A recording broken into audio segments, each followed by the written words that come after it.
اعوذ باللہ من الشیطان اللعین الرجیم بسم اللہ الرحمن الرحیم الحمدللہ رب العالمین الصلاة والسلام علی اشرف الانبیاء والمرسلین بالقاسم محمد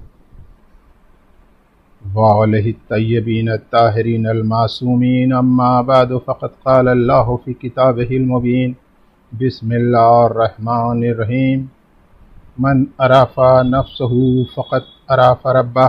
صلوات بھیجیے. ہم اور آپ جس دنیا میں رہتے ہیں وہ مسئلوں سے بھری ہوئی ہے. انسان کی زندگی کے چاروں طرف اتنے مسائل ہیں کہ ان مسئلوں سے چھٹکارا پانا خود ایک مسئلہ ہے. عجیب بات ہے، ہمارے سماج میں ایک مشکل صحیح طرح سے حل نہیں ہونے پاتی جو دوسری مشکل سامنے آ جاتی ہے. میں اس وقت اور مسئلوں پہ بحث نہ کروں گا، البتہ اتنا ضرور ہے کہ دین کی دنیا میں خدا فراموشی پہ تو بحثیں ہوتی ہیں. ہلکے الفاظ میں بتاؤں کہ دین کی دنیا کے محافظ رہبر یہ تو کہتے ہوئے نظر آتے ہیں کہ انسان خدا کو بھول گیا ہے، مگر یہ نہیں کہتے کہ انسان خود کو بھول گیا ہے. تو خدا فراموشی کے ساتھ ساتھ خود فراموشی ایک زبردست مسئلہ ہے. آپ یقین کیجئے کہ اگر انسان خود کو پہچان لے تو خود ہی کی پہچان خدا تک پہنچا سکتی ہے. اسی بنیاد پر حکیم الہی اور معصوم زبان نے کہا تھا کہ من عرف نفسہ فقط عرف ربہ. جس نے اپنے نفس کو پہچان لیا اس نے خدا کو پہچان لیا. کتنا زبردست المیہ ہے کہ انسان خود اپنے وجود تک کو بھلا بیٹھا ہے. اگر ہم خود کو پہچان لیتے، خود کو سمجھ لیتے تو شاید آج انسانی تاریخ کچھ اور ہوتی. انسان کی تاریخ دیکھیے اور خود نہ بھولنے کا کلائمیکس دیکھیے کہ انسان کا خدا بن بیٹھا. آزاد انسانوں کو غلام بنانا اور ان کے ساتھ جانوروں سے بدتر سلوک کرنا، یہ صرف اسی کی وجہ ہے کہ ہم نے خود کو نہیں پہچانا اور ہم انسانوں ہی کے خدا بن بیٹھے. اور غرور و تکبر اس معیار تک جا پہنچا کہ ہم خدا سے ٹکرانے لگے. پوری اسلام تاریخ دیکھ جائیے، جناب عبد المطلب کا زمانہ ہے. وہ غرور و تکبر سے بھرا ہوا بادشاہ ابرہ کہ جو خدا کے گھر کو، خانہ کعبہ کو مسمار کرنے کے لیے آ رہا ہے، ہزاروں ہاتھیوں کے لشکر کو لے کے آ رہا ہے. کیونکہ خدا کے گھر کو اسے مسمار کرنا ہے. اس حد تک اس کا غرور و تکبر ہے. دوسری طرف جناب عبد المطلب ہیں، ان کا یقین دیکھیے، ان کا عقیدہ دیکھیے. وہ جانتے ہیں، سمجھ رہے ہیں، انہیں یقین ہے کہ جس کا گھر ہے وہ خود انتظام کرے گا. آ گیا ابراہ کا لشکر، ہزاروں ہاتھی ہیں، پہنچ گیا خانہ کعبہ کے قریب. اور دوسری طرف خدا نے اپنے گھر کو بچانے کے لیے کس انداز سے انتظام کیا ہے، پورا قصہ قرآن میں موجود ہے. کہ وہ چھوٹے چھوٹے سے پرندے جنہیں ابابیل کہتے ہیں خدا نے بھیج دیے. چھوٹے چھوٹے پرندے ہیں، ان کی چونچوں میں چھوٹی چھوٹی کنکریاں ہیں. پہنچ گئے اور اپنی صحیح منزل پر جہاں انہیں پہنچنا تھا وہ کنکریں وہاں پہنچوا دی. اور ابرہ کے اس پورے لشکر کو ان کنکریوں نے اور ان پرندوں نے اس انداز سے کر دیا جیسے چبایا ہوا بھوسا. میں کہوں ہے پالنے والے تو قادر مطلق ہے. ان ہاتھیوں کے مقابلے بڑے ہاتھیوں کو بھیج دیتا، کسی اور جانور کو بھیج دیتا تو شاید قدرت کی طرف سے آواز آئے یہ غرور و تکبر کا معاملہ ہے. ارے غرور و تکبر کو توڑنے کے لیے ہماری طرف سے بھیجی ہوئی کنکریاں ہی کافی ہیں. خدا سے ٹکرانے چلا تھا انسان، دیکھا آپ نے؟ یہ خدا کی طرف سے آئے ہوئے پرندے ہیں، چھوٹے چھوٹے پرندے ہیں، ان کی چونچوں میں چھوٹی چھوٹی کنکریاں ہیں، مگر کسی نے بھی خطا نہیں کی، سب اپنی منزل تک پہنچ گئے۔ سبحان اللہ، جب سبحان اللہ۔ آسمان سے آنے والے پرندے خطا نہیں کرتے، جو آسمانی ہوتے ہیں، تو پھر وہ معصوم شخصیتیں جو نورانی ہیں اور صرف بشری لباس میں دنیا میں اس لیے آئی ہیں کہ وہ ہماری ہدایت کر سکیں، تو کیا ممکن ہے کہ وہ خطا کریں؟ تو صرف ہمارے عقیدے کی کمزوری ہے اور کچھ بھی نہیں۔ صلوات ہے جی۔ بہرحال ہم آج اس دنیا میں زندگی گزار رہے ہیں کہ جہاں سائنس ترقی کرتے کرتے آسمانوں تک پہنچ گئی ہے۔ آج چاند میں لوگ زندگی گزارنے کی باتیں کر رہے ہیں، ہم دوسرے سیاروں میں دنیا تلاش کر رہے ہیں۔ ایک طرف تو ہماری ترقی کا یہ عالم ہے اور دوسری طرف ہم چھوٹی چھوٹی باتوں میں نہ جانے کتنی لوگوں کی زندگیاں تباہ کر رہے ہیں۔ ہم خود کو نہیں پہچان رہے۔ شاید خدا نے اسی لیے ہمارے درمیان وہ ایک چھوٹا سا وائرس بھیج دیا کہ ہم خود کو پہچان لیں۔ کون چیز ہے یہ وائرس؟ یہ تو اتنا مائنیوٹ ہے کہ ہم آنکھوں سے بھی نہیں دیکھ سکتے۔ یہ تو نان لیونگ ہے، اس میں جان نہیں ہے۔ جب تک یہ ہمارے جسم سے اندر نہ پہنچ جائے، جب تک ایک وائرس میں دوسرا وائرس بنانے کی صلاحیت نہیں ہے۔ آخر اس وائرس نے کتنے لوگوں کی جانیں لے لی اور آج ہم مجبور دیکھ رہے ہیں۔ شاید خدا اس وائرس کے ذریعے ہمیں پہچانوانا چاہتا ہے کہ تم خود کو پہچان لو۔ اسی لیے معصوم زبان نے کہا تھا کہ من عرف نفسہ فقط عرف ربہ، جس نے اپنے نفس کو پہچان لیا اس نے خدا کو پہچان لیا۔ کتنا زبردست المیہ ہے کہ انسان خود اپنے وجود تک کو بھلا بیٹھا ہے۔ اگر ہم خود کو پہچان لیتے تو اسلامی دنیا میں اتنا نہ بہکتے جتنا آج اندھیرا نظر آ رہا ہے، مگر ہم نے اپنے اندر جھانکنا چھوڑ دیا ہے۔ اگر ہم خود اپنی ہی تصویر اپنے ہی آئینے میں دیکھیں تو جہاں اپنی برائیاں دکھائی دیں گی وہاں معرفت کی راہیں بھی کھلیں گی، مگر نہیں، ہم نے تو اپنے اندر جھانکنا چھوڑ دیا ہے۔ ہم نے دوسروں کی آنکھوں میں پڑے ہوئے تنکی کو تو دیکھ لیا، مگر اپنی آنکھ میں پڑے ہوئے شہتیر کو بھول گئے۔ دوسروں کے دامن پہ لگا ہوا دھبا ہمیں نظر آ گیا، مگر اپنا داغدار دامن ہمیں دکھائی نہیں دیتا۔ دوسروں کی برائیاں دیکھنا ہماری فطرت ہے، مگر اپنی برائیاں، اپنی بدعمالیاں ہمیں نظر نہیں آتی۔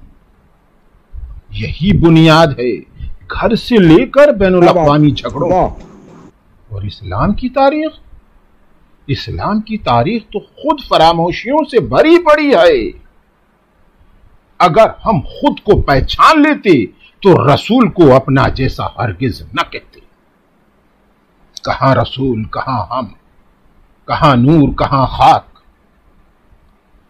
دنیا میں رسول آئے تھے کس لیے؟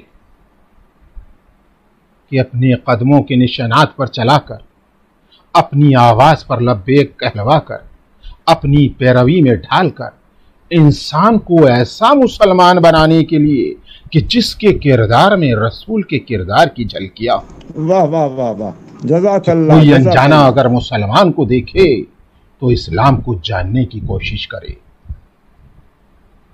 مگر بہت ہوشیار تھا مسلمان، سمجھ گیا کہ آسان نہیں ہے معصوم رسول کے قدم بقدم چلنا، آسان نہیں ہے معصوم رسول کی پیروی کرنا۔ ہوشیار بلکہ مکار تاریخ نے یہ اقدام کیا کہ مسلمان تو رسول جیسا نہ ہو سکا، البتہ رسول کو اپنا جیسا بنا لیا۔ یہ ہے وہ بنیادی غلطی کہ جس نے رسالت کی تصویر کو ایسے فریم میں لگا دیا اور نبوت کی زندگی کو ایسی راہوں سے گزروا دیا کہ جو تبلیغ تو نہ کر سکی، البتہ دشمن نگاہوں کو اور عداوت سے بھرپور صاحبان قلم کو ایسا مواد دے دیا کہ جسے پڑھ کر اور سن کر آج بھی عقل و نظر شرمندہ ہونے پر مجبور ہو جاتی ہے۔ بڑا زور پڑا نام نہاد مسلمانوں پر کہ وہ رسول کی معراج کو مان لیں، کیونکہ بنیادی بات یہی تھی کہ ہم آن کی آن میں آسمانوں کا سفر نہیں طے کر سکتے، لہذا صاحب معراج کی معراج کو بھی خواب کہہ کر خوش ہو لیے۔ میں کہوں اے نام نہاد مسلمانوں، جب تمہاری نظر میں تمہارے رسول کی معراج صرف ایک خواب ہے تو پھر تمہاری معراج کیا ہوگی؟ صلوات بھیجیے۔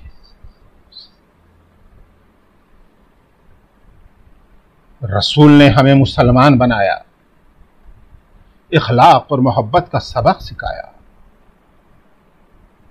پہلے ہمیں انسان بنایا، پھر مسلمان بنایا، اور اس کا شکریہ کس انداز سے ادا کیا ہے مسلمان نے۔ اسلامی تاریخ پڑھیے کہ اس نے رسالت ساز فیکٹری لگائی۔ یہ جو تاریخ میں ہے کہ جبرائیل آئے، رسول کو گرا لیا، سینہ چیرا گیا، نقطۂ کفر نکالا گیا، لیجئے یہ رسول بنائے جا رہے ہیں۔ میں کہوں اے جبرائیل، کیا پورے عرب میں کوئی ایسا نہ تھا کہ جس کے سینے میں نقطۂ کفر نہ ہو؟ ایسے کو تلاش کر کے رسول بنا دیا جاتا تو معلوم ہوا کہ جب تمہاری نظر میں رسول کے سینے میں نقطۂ کفر تھا تو پھر سبھی کے سینوں میں نقطۂ کفر رہا ہوگا۔ تو رسول کے سینے سے نقطۂ کفر تو جبرائیل نے نکال ڈالا، مگر صحابیوں کے سینے سے نقطۂ کفر کس نے نکالا؟ مسئلہ خود فراموشی کا ہے، خود کو نہ سمجھنا، خود کو نہ پہچاننا، کبھی احساس برتری کے شکار اور کبھی احساس کمتری کے مارے ہوئے۔ خود کو پہچان لیے ہوتے تو اپنا بچپن، اپنی زندگی کچھ اور نظر آتی، اور یہ نورانی مجسمے جو ہماری تبلیغ کے لیے آئے تھے، جو ہماری ہدایت کے لیے آئے تھے، یہ کچھ اور نظر آتے۔ وہ کریکٹرز جنہیں رسول نے امت والوں کو بار بار یہ کہہ کر پہچانوایا کہ پہچانو یہ علی ہیں، پہچانو یہ حسن ہیں، پہچانو یہ حسین ہیں، ان کا خون میرا خون ہے، ان کا گوشت میرا گوشت ہے، ان کا نور میرا نور ہے، یہ محمدیت میں شریک ہیں، ہم سب کے سب محمد ہیں، ہم میں کا اول بھی محمد ہے، آخر بھی محمد ہے، ہم تو کل کے کل محمد ہیں۔ جنہیں رسول اس انداز سے پہچانوا رہے ہیں، ان کی حقیقت بیان کر رہے ہیں، مگر میں نے ان آئمہ اطہار کی اعلیٰ ظرفی دیکھی، ان معصوم کریکٹر کی اعلیٰ ظرفی اس انتہا تک تھی کہ کبھی میں نے مولا علی کو یہ کہتے ہوئے نہیں سنا، نہ کسی تاریخ میں آپ نے دیکھا ہو کہ مولا علی نے یہ کہا ہو کہ میں رسول جیسا ہوں، امام حسن نے کہا ہو کہ میں نانا جیسا ہوں، امام حسین نے کہا ہو کہ میں نانا جیسا ہوں۔ تو جو رسول جیسے تھے انہوں نے تو کبھی نہیں کہا کہ ہم رسول جیسے ہیں، مگر واہ مسلمان کے نام نہاد مسلمانوں نے ضرور کہا کہ رسول ہمارے جیسے، اور پہچانا بھی تو کس انداز سے پہچانا؟ کیونکہ ان نام نہاد مسلمانوں کی نگاہیں صرف رسول کے مادے تک پہنچ سکیں، انہوں نے رسول کے نور کو نہیں دیکھا، ان کی عقیدت کی نگاہیں رسول کے نور کو نہیں پہچان سکیں۔ پہچانا تو کس انداز سے پہچانا؟ کبھی مدنی رسول ہیں، مکی رسول ہیں، ہمارے بڑے بھائی رسول ہیں، زلفوں والے رسول ہیں، اور اگر ان کی نگاہیں نور تک پہنچتی تو پھر رسول نظر آتے، نورانی نظر آتے، صفات الہیہ کے پیکر نظر آتے، رسول کا ہاتھ خدا کا ہاتھ نظر آتا، رسول کی زبان خدا کی زبان نظر آتی، رسول کی آنکھیں خدا کی آنکھیں نظر آتی، رسول کی زبان خدا کی زبان نظر آتی، اور پھر یہ معراج خواب نہ بنتی، بلکہ یہ نورانی رسول آسمان کی بلندیوں پر نظر آتا۔ صلوات۔ نہ ہم نے رسول کو سمجھا، جب ہم نے رسول ہی کو نہیں پہچانا تو ہم اسلام کو کیا پہچانیں گے؟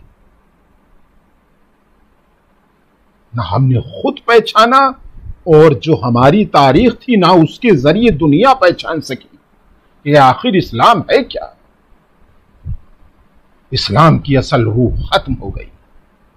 تبھی تو مغربی مفکرین بڑے مکرر پر فریب انداز میں زمانے کو یہ بتا رہے ہیں کہ اسلام میں تو خوریزی کے علاوہ کچھ بھی نہیں ہے۔ اسلام تو وہ مذہب ہے جو تلواروں کی جھنکاروں سے پھیلا ہے، اسلام تو وہ مذہب ہے جو جنگوں کا نتیجہ ہے۔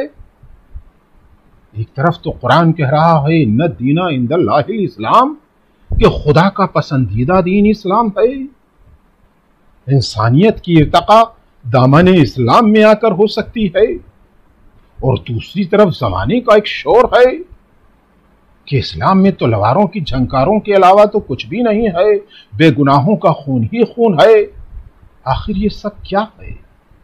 میں آپ ہی سے پوچھتا ہوں کہ اگر آج دنیا کے سب سے زیادہ مذہب والے عیسائی لوگ یہ سمجھائیں اور یہ سمجھانے کی کوشش کریں، جیسے کر بھی رہے ہیں، اور انجانی عقل اس بات کو سچ بھی سمجھ رہی ہیں کہ اسلام جنگوں کا نتیجہ ہے، اسلام خون ریزی کا مذہب ہے، مگر میں آپ سے پوچھتا ہوں کہ لاکھ یہ کہیں، لاکھ یہ سمجھائیں، تو کیا اسلامی دنیا اس بات کو قبول کرے گی کہ اسلام جنگوں کا نتیجہ ہے؟ نہیں، اور ہرگز نہیں۔ کیوں؟ کیونکہ دشمن اکثریت میں اگر موجود بھی ہیں تو یہ ضروری نہیں ہے کہ حق اکثریت کے ساتھ ہو۔ تو پھر آخر اسلامی دنیا کو یہ خون کیسے نظر آ گیا؟ یہ اسلامی دنیا میں مغربی مفکرین نے یہ کیسے لکھ دیا کہ اسلام کی تاریخ خونی تاریخ ہے؟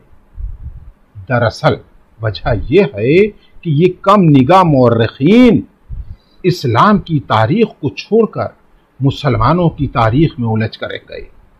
یہ تخت و تاج کی تاریخیں، یہ سلطنت کی سیاکاریاں اسلام بنا کر پیش کی گئیں۔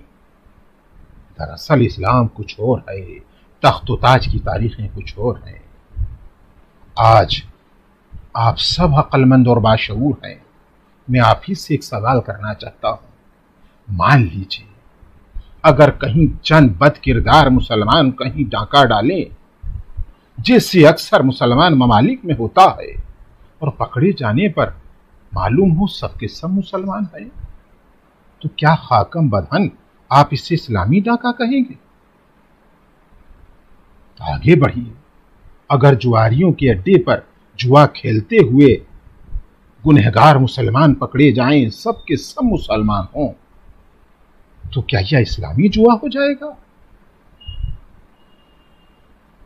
اور آگے بڑھیے کہ اگر بد کردار مسلمان شراب نوشی کرتے ہوئے پکڑے جائیں اور معاذ اللہ شراب خانہ بھی مسلمانوں کا ہو، تو کیا اجماعی طور سے ان پینے والے شرابیوں کو اور اس شراب خانے کو مجموعی طور سے آپ اسلامی شراب خانہ کہیں گے؟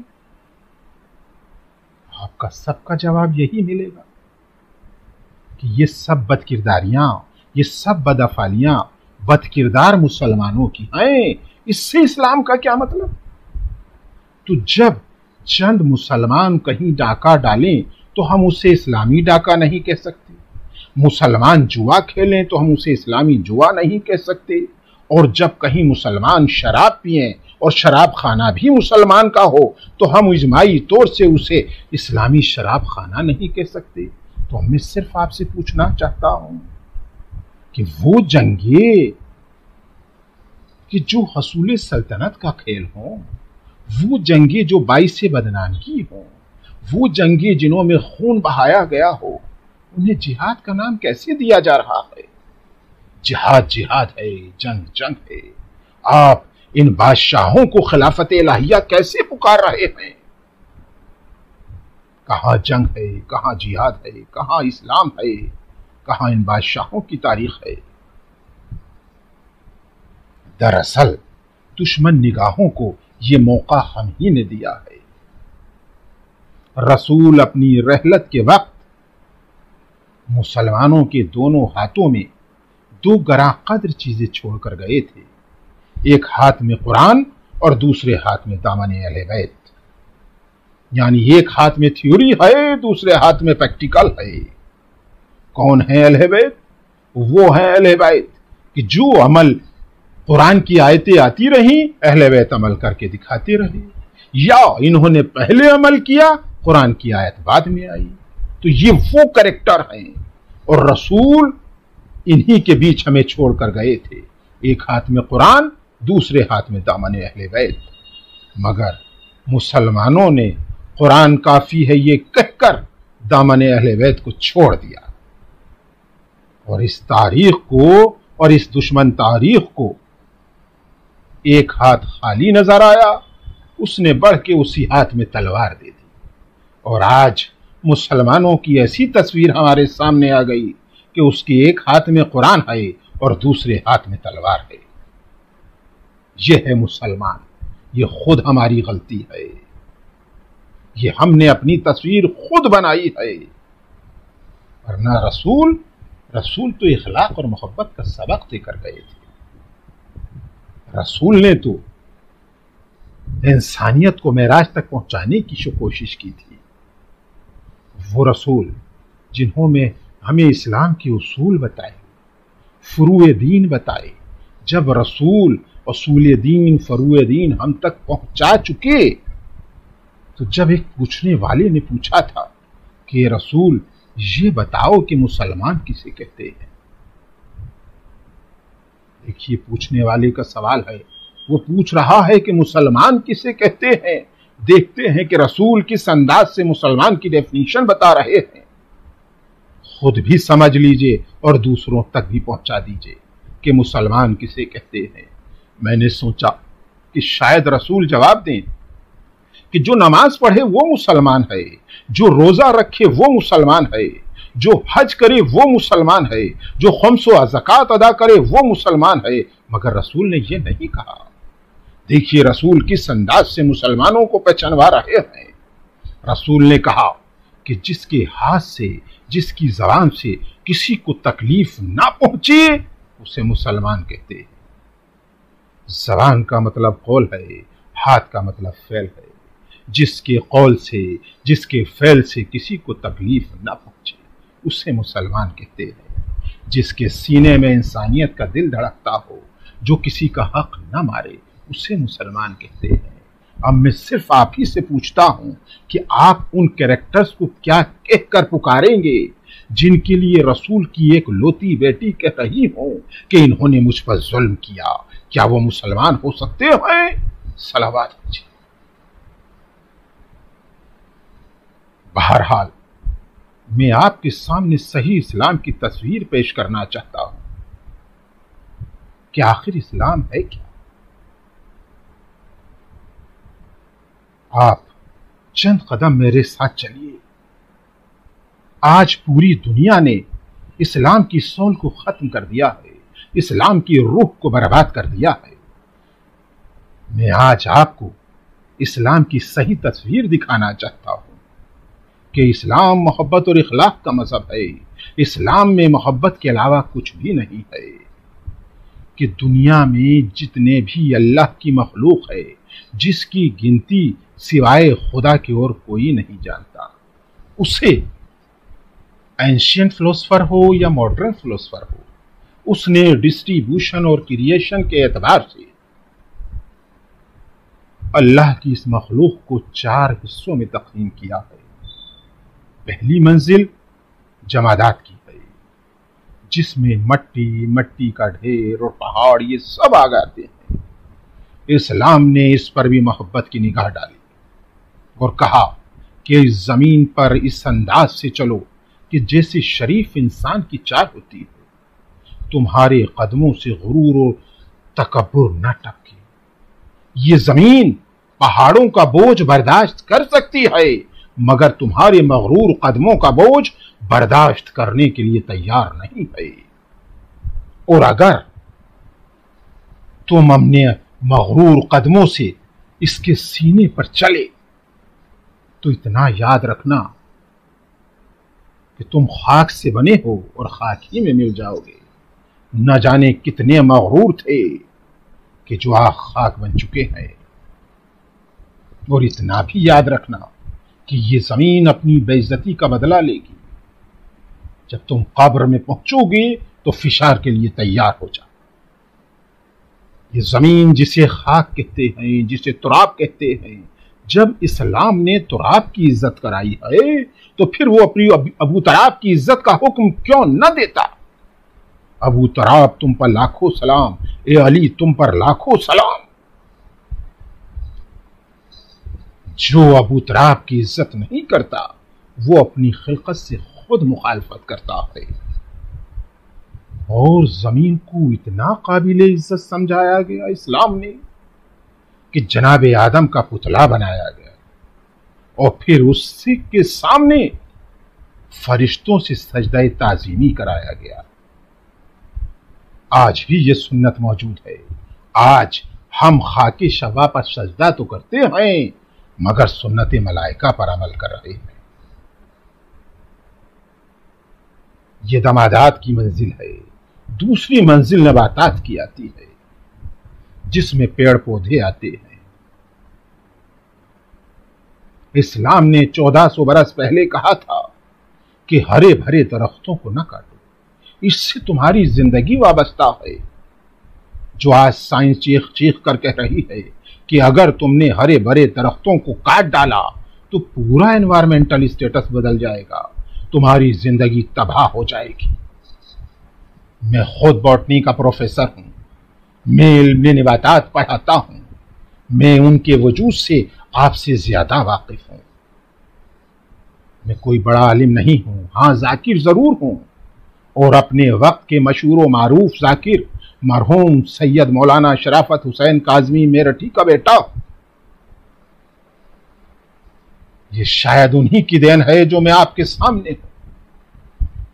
بہرحال میں بتا رہا ہوں کہ علم نباتات کے لیے اسلام نے کیا کہا ہے کہ ہرے بھرے درختوں کو نہ کاٹو، اس سے تمہاری زندگی وابستہ ہے۔ آج ایک چھوٹے سے وائرس نے ہمیں بتا دیا کہ ان پیڑ پودوں کی اہمیت کیا ہے۔ یہ ہمیں آکسیجن دے رہے ہیں، آکسیجن ہماری زندگی ہے۔ آج اس پوری دنیا میں، خاص طور سے ہمارے انڈیا میں، صرف آکسیجن کے نہ ہونے کی وجہ سے ہزاروں زندگیاں چلی گئیں۔ جو یہ پیڑ پودے ہمیں فری میں دے رہے ہیں، ہم ہزاروں اور لاکھوں کی آکسیجن جو ہمیں پیڑ پودوں سے ملتی ہے ہم فری میں انہیل کر رہے ہیں۔ اس وائرس نے ہمیں بتا دیا کہ ہمارے پاس سب کچھ تھا، دولت تھی، مگر آکسیجن کے نہ ہونے کی وجہ سے ہمارے سامنے زندگیاں تڑپتی ہوئی چلی گئیں۔ یہ ہے نیچر کی اہمیت۔ اور تیسری منزل حیوانات کی ہے۔ حیوانوں سے کتنی محبت اسلام نے سکھائی ہے۔ اسلام نے کہا ہے کہ دیکھو اپنے پیٹوں کو جانوروں کا قبرستان نہ بناؤ۔ ضرورت کے ماتحت تم حلال گوشت تو کھا سکتے ہو، مگر اپنی خوشی کے لیے جانوروں کو مارو یہ حرام ہے۔ یعنی فور دا نیڈ تم گوشت کھا سکتے ہو، مگر فور دا انجوائمنٹ، خوشی کے لیے جانوروں کو مارنا حرام ہے۔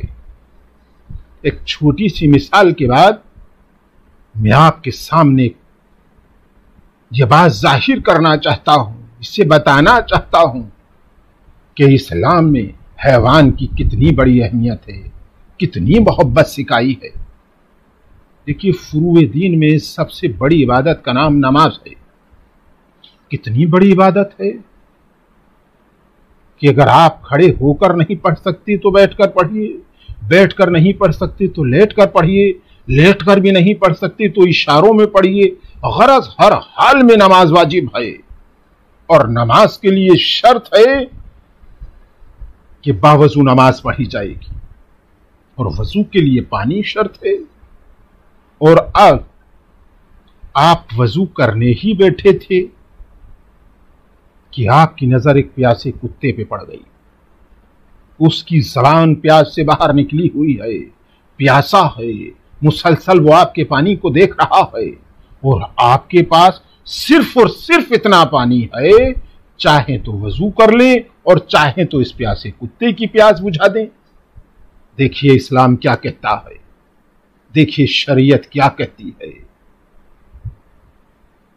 اسلام نے رک کے کہا کہ دیکھو اس پانی سے اس پیاسے کتے کی پیاس بجھا دو، اور تیمم کی خاک ڈال کر تم ہمارے دربار میں آؤ، ہم تمہارے چہرے کو نورانی کر دیں گے،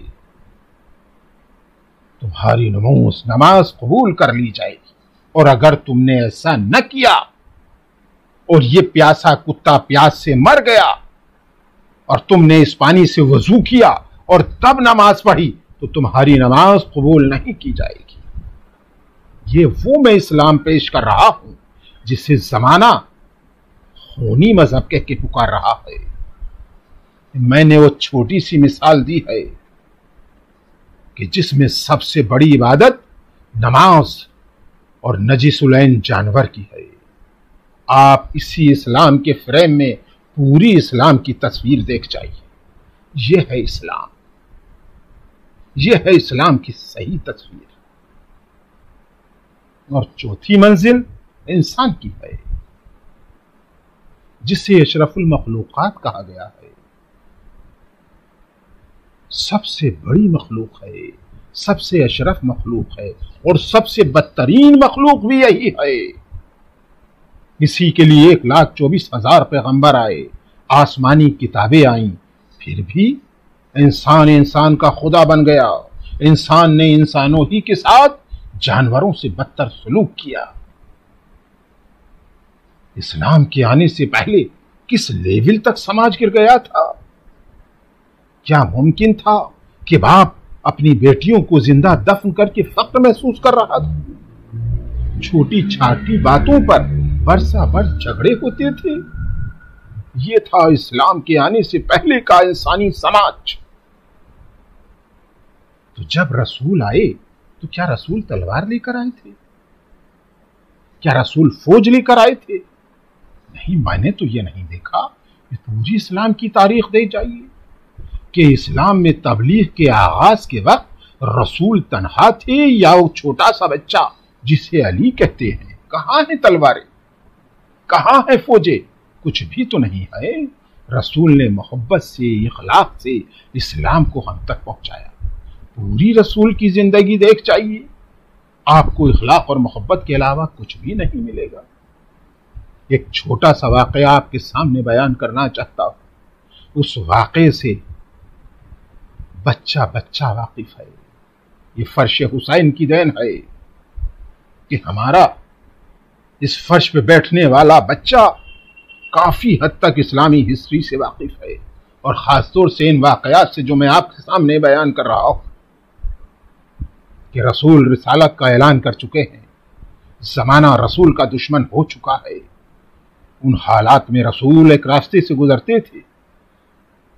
اس راستے کے بالائی مکان میں ایک عورت رہتی تھی، وہ مشرکہ عورت، وہ کافرہ عورت.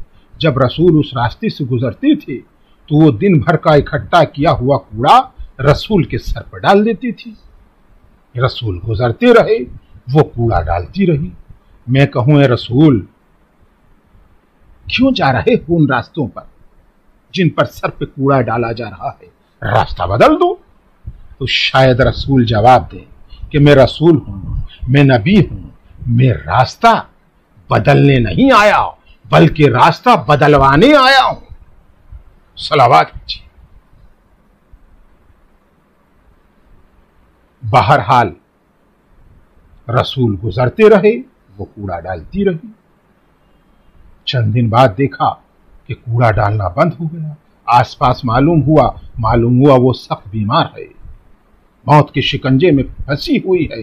اگر کوئی اور کریکٹر ہوتا، دنیاوی کریکٹر ہوتا تو خوش ہوتا کہ اچھا ہوا دشمن مرنے جا رہی ہے، مگر یہ تو رسول ہیں، یہ تو معصوم ہیں۔ رسول خوش نہیں ہوئے بلکہ رنجیدہ ہوئے اور اس کے گھر جا پہنچے، اس کی عیادت کے لیے دق الباب کیا، گھر کے اندر جانے کی اجازت مانگی، اجازت ملی، رسول اندر پہنچ گئے۔ اب جیسے ہی اس عورت نے آمنہ کے لال کو دیکھا وہ گھبرا گئی کہ جب میں بیمار ہوں تو یہ رسول مجھ سے بدلہ لینے آئے ہیں کہ آمنہ کے لال کیا تم مجھ سے بدلہ لینے آئے ہو؟ دیکھو اسے اپنے غلطی کا احساس بھی ہے، خلش بھی ہے کہ میں غلط تھی، مگر رسول نے کہا نہیں، میں بدلہ لینے نہیں آیا، میں اور بدلہ، میں اور انتقام نہیں، میں تو تمہاری طبیعت پوچھنے آیا ہوں، میں تمہاری مزاج پرسی کے لیے آیا ہوں، تمہیں صحت کی دعائیں دینے آیا ہوں۔ پہلے تو اس عورت کو یقین نہیں آیا، مگر جب رسول نے یقین دلایا تو یقین بھی آ گیا اور اس کی دنیا بھی بدل گئی۔ کہا رسول، واقعاً تم رسول ہو، واقعاً تم سچے پیغمبر ہو، اے رسول میں تمہاری بیعت کرتی ہوں، تم مجھے کلمہ پڑھوا دو۔ رسول نے کلمہ پڑھوایا، کہا میں اب تمہاری دشمن نہیں ہوں، میں تمہاری خادمہ ہوں۔ اس انداز سے رسول نے تبلیغ کی ہے۔ کہاں ہیں تلواریں؟ رسول نے تبلیغ کر کے بتا دیا کہ ہم بروں کے دشمن نہیں ہیں، ہم برائی کے دشمن ہیں، اور ہماری تبلیغ کی ذمہ داری ہے کہ ہم برائی کو ختم کر ڈالیں۔ جب آپ کے ذہن یہاں تک آ گئے کہ اسلام میں تو صرف پیار ہی پیار کے علاوہ کچھ بھی نہیں ہے، تو یقیناً آپ کا ذہن یہ سوچ رہا ہوگا کہ جب اسلام میں اخلاق ہی اخلاق ہے، پیار ہی پیار ہے، محبت ہی محبت ہے، تو پھر یہ جہاد کیا ہے؟ یہ جہاد کے نام پر خوریزی کیوں ہو رہی ہے؟ یہ جہاد کے نام پر جنگیں کیوں ہو رہی ہیں؟ کیا جہاد جنگوں کا نام ہے؟ کیا جہاد بے گناہوں کے خون بہانے کا نام ہے؟ نہیں، ایسا نہیں ہے۔ جہاد تو ایک پاک آپریشن ہے کہ وہ کریکٹرز کہ جن پر تبلیغ اثر انداز نہیں کر ہو رہی اور وہ پورے سماج کو برباد کر رہے ہوں، ان کریکٹرز جہاد کے نام پر اس سماج کو بچانے کے لیے ان کریکٹرز کے خاتمے کا نام جہاد ہے، بالکل اس انداز سے کہ جیسے معاذ اللہ اگر ہمارے ہاتھ میں سیپٹک ہو جائے تو ڈاکٹر ہمارا ہاتھ کاٹ کر پورے جسم کو بچا لیتا ہے، بالکل اسی انداز سے وہ چند لوگ جو پورے سماج کو خراب کر رہے ہوں تو جہاد کے نام پر ان کو ختم کرنا واجب ہے، مگر جہاد کے لیے شرط ہے کہ پہلے تبلیغ کی جائے، اور اگر تبلیغ کا اثر نہیں ہوتا اور وہ کریکٹر پورے سماج کو خراب کر رہے ہوں تب ان کا جہاد کے نام پر خاتمہ کرنا ضروری ہے۔ اور جہاد کے لیے یہ شرط رکھی گئی ہے کہ جہاد کی سربراہی معصوم کرے گا جو گناہوں سے پاک ہوتا ہے، جس کا ہر ایک قدم صراط مستقیم ہوتا ہے۔ جب تک معصوم حکم نہ دے جہاد واجب نہیں ہے، اور جہاد جہاد نہیں ہے۔ دنیاوی مثال سن لیجئے جس سے آپ آسانی سے سمجھ جائیں کہ چور چوری کرنے آیا، چوری کر کے نکل گیا اور ساتھ ساتھ ہمیں چھوٹا سا زخم بھی دے گیا، پکڑا گیا، پولیس نے پکڑ لیا، 302 لگائی، اسے جیل بھیج دیا گیا، اور دوسری طرف آپریشن تھیٹر سے ڈاکٹر باہر آیا، ہمارا آپریشن کیا گیا، پورا پیٹ کاٹ ڈالا گیا، 22-24 ٹانکے آ گئے، اور ادھر آپریشن تھیٹر سے ڈاکٹر نکلا اور ہمارے اعزاء اقربا نے انہیں مبارکباد دینا شروع کر دی۔ آخر کیا فرق ہے؟ چور نے اتنا سا زخم لگایا تو اسے جیل بھیج دیا گیا، انہوں نے پورا پیٹ کاٹ ڈالا تو انہیں مبارکباد دی جا رہی ہے۔ آخر کیا فرق ہے؟ خنجر چور کے ہاتھ میں بھی تھا، خنجر ڈاکٹر کے ہاتھ میں بھی ہے، خون اس نے بھی بہایا تھا، خون اس نے بھی بہایا ہے، مگر فرق ہے اور زبردست فرق ہے۔ کہ وہاں خنجر جہالت کے ہاتھ میں تھا، یہاں خنجر علم کے ہاتھ میں ہے۔ چور کی نیت الگ تھی، ڈاکٹر کی نیت الگ تھی۔ چور مارنا چاہتا تھا، ڈاکٹر زندگی دینا چاہتا ہے۔ بس یہی معیار ہے، اسے ہی اپنے ذہن میں بیٹھا لیجئے کہ وہ جنگیں جن کی سربراہی معصوم کر رہا ہو، جو سماج کو پاک کرنے کی کوشش کر رہا ہو، سماج سے اس برے جرم کو دور کرنے کی کوشش کر رہا ہو، وہ جہاد ہے۔ پوری اسلامی تاریخ دیکھ جائیے اور صرف یہی پیمانہ سامنے رکھیے۔ معصوم اور عالم کو الگ الگ نہ کیجیے، کیونکہ معصوم تو علم کا خزانہ ہوتا ہے کہ وہ جنگیں، اسلامی تاریخ کی وہ جنگیں کہ جس کی سربراہی معصوم کر رہا ہو وہ جہاد ہے، اور جس کی سربراہی گنہگار مسلمان کر رہا ہو وہ صرف جنگ ہے، جہاد نہیں ہے۔ صلوات بھیجیے۔ یہ ہے اسلام کی صحیح تصویر جو میں آپ کے سامنے پیش کرنے کی کوشش کر رہا ہوں، اور اسی صحیح اسلام کو یزید مٹانے کی کوشش کر رہا تھا، اور اس نے سب کچھ مٹا ڈالا تھا۔ حرام اور حلال بدلے جا چکے تھے، اسلام کی تاریخ کو بدل ڈالا تھا۔ کون ایسا تھا جس نے یزید کے سامنے سر نہ جھکایا ہو، یزید کی بیعت نہ کی ہو، سوائے امام حسین کے؟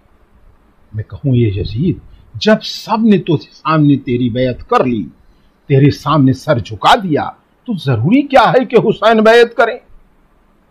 شاید یزید جواب دے کہ تم حسین کو پہچانو یا نہ پہچانو، مگر میں پہچانتا ہوں۔ سب کا سر جھک جانا ایک طرف ہے اور حسین کا سر جھکنا ایک طرف ہے۔ حسین وارث پیغمبرہ ہے، حسین وارث توحید ہے، حسین نورانی ہے۔ یہ یزید ہو کے بھی پہچانتا تھا۔ اسی لیے تو امام حسین کے سامنے سوال بیعت رکھ دیا گیا تھا کہ اگر حسین سر جھکا لیں گے، میری بیعت کر لیں گے، تو میں پورے اسلام کا خاتمہ کر دوں گا۔ سوال بیعت مدینے پہنچا دیا گیا۔ سوال مدینے میں ہو رہا ہے اور سوالی دمشق میں۔ بیعت کا سوال تو بھیج دیا گیا، مگر سوالی سامنے نہیں آیا۔ باطل میں اتنی ہمت نہیں ہے کہ جو حق سے نگاہیں ملا سکے، باطل میں اتنی ہمت نہیں ہے جو حق کے سامنے آ کر سوال بیعت کر سکے۔ یہ تو ایک بات کہتا ہوں جو حقیقت بھی ہے کہ باطل تخت نشین اور حق زنجیروں میں قیدی، مگر حق پھر بھی صاحب عزت، صاحب جلال اور قابل صد احترام ہوتا ہے۔ امام حق ہوتا ہے، حق کا نمائندہ ہوتا ہے، حق کا محافظ ہوتا ہے۔ جب امام حسین نے یہ محسوس کر لیا کہ مدینہ رہنے کے قابل نہیں ہے، ایسا نہ ہو کہ یزیدی سازشیں اہل بیت رسالت کو لوٹ بھی لیں اور اندھی تاریخ کو یہ بھی علم نہ ہو کہ لٹیرا کون تھا، صاحبان حق کا خون بھی بہہ جائے اور زمانہ اپنی چالوں سے قاتل کو چھپانے میں کامیاب بھی ہو جائے۔ امام نے انہی زبردست مصلحتوں کی بنا پر وطن کو خیر آباد کہا، اور امام حسین سب سے پہلے نانا کے مزار پر پہنچے اور کہا، نانا آپ تو معلوم ہے میں کہاں جا رہا ہوں۔ نانا آج مجھے اسلام آواز دے رہا ہے، نانا میں اسلام کو بچانے کے لیے جا رہا ہوں، مگر نانا البتہ اتنا احساس ضرور ہو رہا ہے کہ چین سے سب ہیں، گھروں میں مجھے ملتا نہیں چین، کیسی آفت میں گھرا آپ کا یہ نور العین، ٹکڑے دل ہوتا ہے جب رو کے حرم کرتے ہیں بین، ننھے بچوں کو بلا لے کے کہاں جائے حسین، شہر میں چین نہ جنگل میں امان ملتی ہے، دیکھیے قبر مسافر کو کہاں ملتی ہے۔ حسین ماں کے مزار سے رخصت ہوئے، بھائی کی قبر سے رخصت ہوئے، اور اس ننھے سے قافلے کو لیے ہوئے حسین مدینے سے رخصت ہو کر مکے جا پہنچے۔ حج کو عمرہ سے بدلا۔ میں نے بہت سوچا کہ آخر حسین نے حج کے عمرہ سے کیوں بدلا، یہ عظیم قربانیاں حسین مکے ہی کی سرزمین پر دے دیتے، مکے کی خاک خاک شفا بن جاتی۔ آخر حسین نے یہ عظیم قربانیاں مکے کی سرزمین پہ کیوں نہ دی؟ مگر جب میں نے مکے کی زمین کی تاریخ پڑھی تو مجھے سمجھ میں آ گیا کہ حسین نے حج سے عمرہ کو کیوں بدلا تھا، مکے سے کیوں خدا حافظ کہا تھا۔ کہ مکے کی تاریخ ہے کہ یہ وہ زمین ہے کہ جس زمین پر ایک پیاسے نبی زادے نے جب پیاس سے ایڑیاں رگڑی تھی تو یہ زمین برداشت نہیں کر پائی تھی، پارا پارا ہو گئی تھی۔ اس زمین سے پانی ابلنے لگا تھا جسے آب زمزم کہتے ہیں، ہم اور آپ آج تک پیتے ہیں۔ تو جب یہ زمین ایک پیاسے نبی زادے کی پیاس سے ایڑیاں رگڑنا برداشت نہ کر سکی تو حسین سمجھ رہے تھے کہ جب یہ زمین ایک پیاسے نبی زادے کی پیاس سے ایڑیاں رگڑنا برداشت نہیں کر سکی تو جب اس زمین پر میرا پیاسا علی اکبر پیاس سے ایڑیاں رگڑے گا، اور جب اس زمین پر میرے قاسم کی لاش پامال ہوگی، اور جب اس زمین پر میرے بھائی کے بازو کٹ کے گریں گے، یا جب اس زمین پر میں ننھے علی اصغر کی قبر بناؤں گا تو یہ زمین پارا پارا ہو جائے گی، ساری نشانیاں ختم ہو جائیں گی۔ شاید امام نے اسی وجہ سے مکے کی زمین کو خدا حافظ کہہ دیا تھا اور حسین کربلا گئے تھے۔ کربلا کی زمین بہت ہمت والی زمین تھی، مگر اس کی ہمت نے بھی خدا حافظ کہہ دیا تھا کہ جب روز عاشور 72 لاشیں زمین کربلا پہ کٹ کے گرے تھے تو شام غریبہ میں زمین میں بے چینیاں شروع ہو گئی تھیں، زمین میں پریشانیاں شروع ہو گئی تھی، زمین کربلا میں ہلچل پیدا ہو گئی تھی۔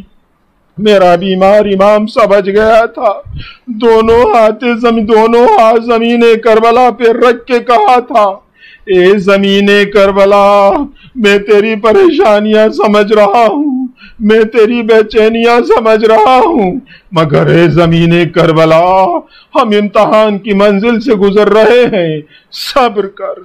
کتنا بڑا امتحان تھا حسین کا کہ زمین کربلا بھی برداشت نہیں کر پا رہی تھی۔ واہ رے حسین، واہ رے حسین کا امتحان۔ ارے کربلا میں مجھے حسین، تنہا حسین نظر نہیں آتے، ایک حسین خود ہیں اور دوسری جناب زینب جو کربلا میں دوسری حسین بن گئی تھی۔ حسین شہیدوں کو رخصت کرتے تھے، زینب دعائیں دیتی تھی۔ حسین میدان سے لاشا لاتے تھے، زینب بڑھ کے سنبھال لیتی تھی۔ ہائے شہزادی نے کیسے خود کو سنبھالا، کیسے ان بیواؤں کو سنبھالا، کیسے ان تڑپتے ہوئے بچوں کو سنبھالا، یہ تو زینب ہی جانتی ہے۔ زینب حسین کے سہارے کا نام تھی۔ اور جب حسین، چھوٹا سا واقعہ بیان کروں گا کہ جب حسین اپنے جوان کا لاشا چھوٹے چھوٹے بچوں کے سہارے خیمے میں لے آئے تھے، چاروں طرف بیویوں کا کوہرام تھا کہ ایک مرتبہ حسین کی نگاہ لیلا کے چہرے پہ پہنچی، دیکھا زرد ہے، امام سمجھ گئے ایسا نہ ہو کہ لیلا کے جسم سے لیلا کی روح نکل جائے۔ حسین نے بڑھ کے زینب کا سہارا لیا، اے زینب لیلا کو سنبھال لو، اے زینب لیلا کو سنبھال لو۔ زینب تڑپ کے لیلا کے پاس پہنچی، بھابی تمہارا لال دولہا بن کے آیا ہے، اے بھابی اپنے لال کا پرسا لے لو۔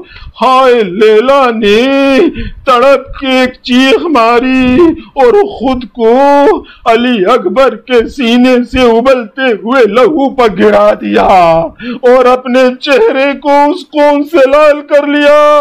ہائے زینب نے بڑھ کے لیلا کو سنبھال لیا۔ کس انداز سے زینب نے سنبھالا ہے ان بیویوں کو، کبھی لیلا کو سنبھالا، کبھی رباب کو سنبھالا، شام غریبہ میں تڑپتے ہوئے بچوں کو سنبھالا۔ حمید کہتا ہے کہ میں نے شام غریبہ میں دیکھا کہ ایک عورت ہے جو لال چادر اوڑھے ہوئے ہے، کبھی خیمے کے اندر جاتی ہے، کبھی خیمے کے باہر جاتی ہے، کبھی ایک بچے کو خیمے سے باہر نکالتی ہے، کبھی دوسرے بچے کو نکالتی ہے۔ وقت گزرتا گیا، حالات بدلتے رہے کہ جب یہ لٹا ہوا کارواں مدینے پہنچا تو میں نے ہمت کر کے ایک دن بیمار امام سے پوچھا کہ اے بیمار امام، مجھے صرف اتنا بتائیے کہ وہ کون عورت تھی جو لال چادر اوڑھے ہوئے شام غریبہ کے اندھیرے میں بچوں کو سنبھال رہی تھی؟ میرے مولا تڑپ گئے، اے حمید، تو نے میرے زخم کو تازہ کر دیا۔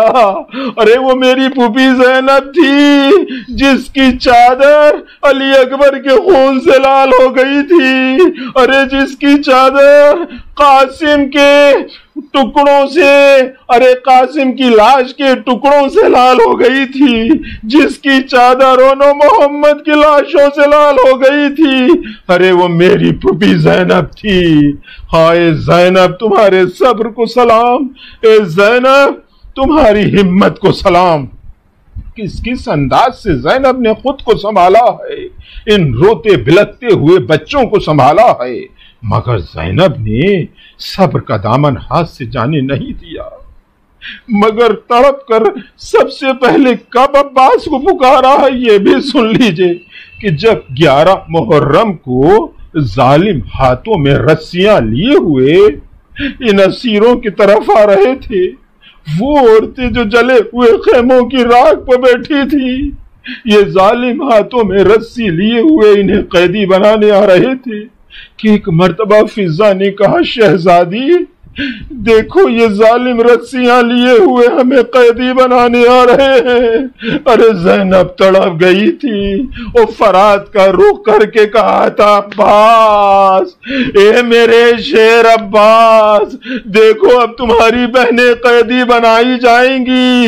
کیا گزری ہوگی لاشِ عباس پر کہ جب سکینہ کے سوکھے گلے میں رسی باندھی گئی ہوگی، اور جب سب سکینہ کے رخساروں پہ تماچے لگائے جا رہے تھے، اور بھی مجبور زینب دیکھ رہی تھی، بیمار بھائی دیکھ رہا تھا۔ زینب نے کس انداز سے اس پورے قافلے کو سنبھالا۔ حسین کے مقصد کو منزل تک زینب کو پہنچانا ہے، اور زینب ہمت والی زینب، علی کی بیٹی زینب، عباس کی بہن زینب، اس لٹے ہوئے کارواں کو لیے ہوئے کوفہ و شام کے بازاروں سے گزر رہی ہے، خطبہ دے رہی ہے، بتا رہی ہے کہ یہ لٹا ہوا قافلہ کس کا ہے، یہ نیزوں پر سر کس کے ہیں، اور ان ظالموں نے کسے مار ڈالا۔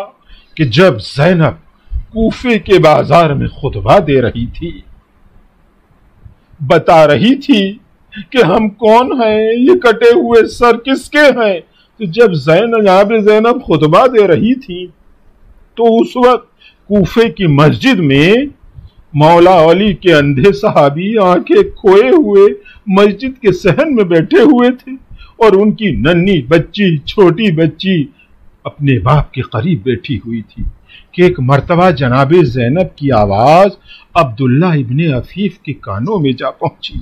عبداللہ نے آواز سنی، تڑپ گئے، اور تڑپ کے بچی سے کہا، میری بیٹی ذرا غور سے دیکھ، کیا قیامت آ گئی ہے؟ کہا، بابا کیا بات ہے؟ کہا، بیٹی میرے مولا بول رہے ہیں، علی بول رہے ہیں، میں علی کی آواز سن رہا ہوں، بیٹی غور سے دیکھ، قیامت آ گئی ہے۔ بیٹی نے کہا، نہیں بابا ایسا نہیں ہے۔ کہا، بیٹی یہ آواز کہاں سے آ رہی ہے؟ کہا، بابا یہ آواز ایک ہجوم کے بیچ سے آ رہی ہے۔ بابا کچھ فاصلے پہ ایک ہجوم ہے، اس ہجوم کے بیچ سے یہ آواز آ رہی ہے۔ بیٹی تو مجھے جلدی سے اس آواز کے قریب لے چل، میں اپنے مولا سے ملنا چاہتا ہوں۔ ارے وہ بیٹی اندھے باپ کی انگلی پکڑے ہوئے اس ہجوم کو چیرتی ہوئی آ گئی اس آواز کے قریب، وہ تڑپ کے کہنے لگی بابا آپ تو کہہ رہے تھے میرے مولا بول رہے ہیں، بابا یہ تو ایک عورت بول رہی ہے، اے بابا اس نے اپنے چہرے کو اپنے بالوں سے چھپا رکھا ہے، اے بابا اس کے بازو بندھے ہوئے ہیں، اے بابا اس کے بازوؤں سے خون ٹپک رہا ہے، ہائے غضب ہو گیا۔ اے بیٹی یہ کون عورت ہے جس کے دہن میں میرے مولا کی آواز ہے؟ اے بیٹی ذرا غور سے دیکھ اس قافلے میں کوئی مرد ہے یا نہیں؟ بیٹی نے کہا ہاں بابا کچھ فاصلے پہ ایک مرد ہے، مگر اس سے پہلے بابا کچھ عورتیں ہیں، کچھ بچے ہیں اور نیزوں پر سر ہیں جو چاند اور ستاروں کی طرح چمک رہے ہیں۔ بیٹی تو جلدی سے مجھے اس مرد کے قریب لے چل۔ بیٹی نے اندھے باپ کی انگلی پکڑی، چند قدم آگے بڑھی، کہا بابا میں اس نیزے کے قریب کھڑی ہوں کہ جس نیزے پر ایک خوبصورت جوان کا سر ہے، اے بابا یہ تو چاند کی طرح دکھائی دے رہا ہے، اے بابا اس کے رخساروں پر خون کا نشان ہے، الجھی الجھی زلفیں ہیں، رخسار پہ خون کی دھاریں ہیں، پھر بھی یہ چاند ستارے کی طرح چمک رہا ہے، اور بابا اس کی ماں تڑپ تڑپ کے رو رہی ہے۔ اے بیٹی تو مجھے جلدی سے اس مرد تک پہنچا دے۔ پھر باپ کی انگلی پکڑی، چند قدم آگے بڑھی، ٹھہر گئی، کہا بابا اس قافلے میں میرے سن کی بچی بھی ہے، ارے ظالموں نے اس کا گلا رسی سے باندھ رکھا ہے، اے بابا اس کا کرتا پھٹا ہوا ہے، اے بابا اس کے کانوں سے خون نکل رہا ہے۔ اے میری بیٹی تجھے میری محبت کی قسم، تجھے میرے حق کی قسم، تو مجھے جلدی سے اس مرد تک پہنچا دے، میرا دل بے چین ہو رہا ہے۔ ارے باپ کی انگلی پکڑی، چند قدم آگے بڑھی، باپ کی انگلی چھوڑ دی، کہا بابا اب میں آگے نہ بڑھوں گی۔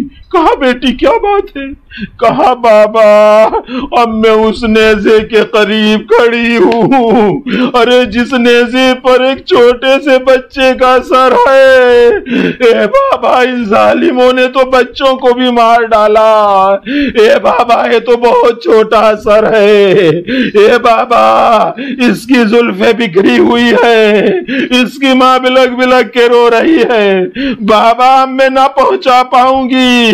کہا بیٹی تجھے میرے حق کی قسم تو مجھے منزل تک پہنچا دے۔ باپ کی پھر انگلی پکڑی اور لے آئی اس مرد کے قریب اور کہا بابا میں لے تو آئی ہوں اس مرد کے قریب، مگر بابا اس کے ہاتھوں میں ہتھکڑیاں ہیں، اس کے پیروں میں بیڑیاں ہیں، اے بابا اس کے گلے میں توق پڑا ہوا ہے، اور بابا اس سے خون نکل رہا ہے، اور بابا یہ کون سا مرد ہے؟ بابا یہ تو نظریں جھکائے ہوئے مسلسل زمین کو دیکھ رہا ہے۔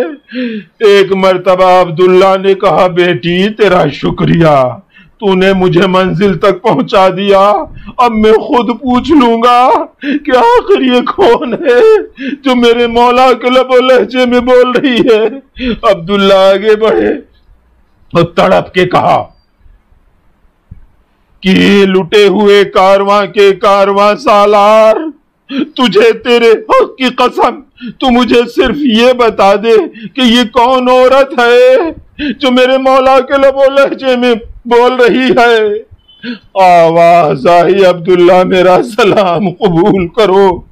ارے یہ سننا تھے، عبداللہ نے دونوں ہاتھوں سے اپنا چہرہ پیٹ لیا، ارے اس کے دہن میں بھی میرے مولا کی آواز ہے، ارے یہ بھی علی بول رہا ہے، آخر یہ کون ہے؟ ارے جلدی سے بتاؤ۔ ایک مرتبہ تڑپتی ہوئی آواز آئی عبداللہ ارے میں حسین کا بیمار بیٹا سید سجاد ہوں، اور یہ خطبہ دینے والی میری پھوپھی زینب ہے، اور یہ کٹے ہوئے سر میرے بھائیوں کے ہیں، ارے میرے چچا عباس مارے گئے، میرا جوان بھائی علی اکبر مارا گیا، اور میرا ننا بھیا علی اصغر بھی نہیں ہے، ارے وہ میری ننھی بہن سکینہ ہے۔ ہائے غضب ہو گیا۔